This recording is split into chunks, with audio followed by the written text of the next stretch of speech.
જે આપણા રાજેન્દ્ર પટેલ સાહેબ પોતે ચોરી કરીને વયાઈ ગયા, એ ચોર અમને શાહુકારને કહે છે કે સ્ટેમ્પ ડ્યુટી તો તમે જ ચોરો છો ને. ખરેખર સાહેબ અમે ખેડૂતો છે ને, અમારી બાપ દાદાની જે સ્ટેટ વખતની રાજાશાહી વખતની જે જમીનો છે ને એ જ અમને મળી.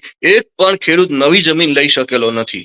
જે કઈ જમીનોનો સોદા થાય છે એ બિલ્ડરો, ઉદ્યોગપતિઓ અને રાજકારણીઓ કરતા હોય છે, બરોબર. અને એ એમના મન ભાવા જે કઈ પેલી જંત્રીમાં એમની સત્તાની રૂએ કે એમની સત્તાની ભોગના હિસાબે જંત્રી અમારી નીચી રાખી છે, અને વાસ્તવિકતા છે અમને એમાં કઈ વળતર મળતું નથી. એટલે સાહેબ ને રજૂઆત કરી લે, અને સાહેબે રજૂઆત સાંભળી અને એમનો જે એવોર્ડ છે એ એવોર્ડમાં લખે છે કે ભાઈ ખેડૂતોની માંગ હતી કે અમારું ગામ છે એ વઢવાણ નગરપાલિકાની હદમાં હોય, જંત્રી થોડી વધારી આપવા મહેરબાની કરશો, આવી ખેડૂતોની માંગ છે. આવું સાહેબ પોતે એમના એવોર્ડમાં લખે છે, છતાં પણ એ પ્રમાણે એક્શન નથી લેતા અને એના એ જંત્રી આપે છે.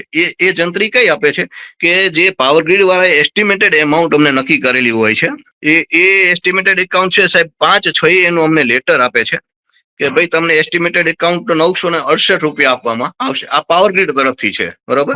હવે એ પછી અમને સાંભળ્યા પછી સાહેબ એના 937 રૂપિયા કરે છે, 68 ની બદલે 37 કરે છે.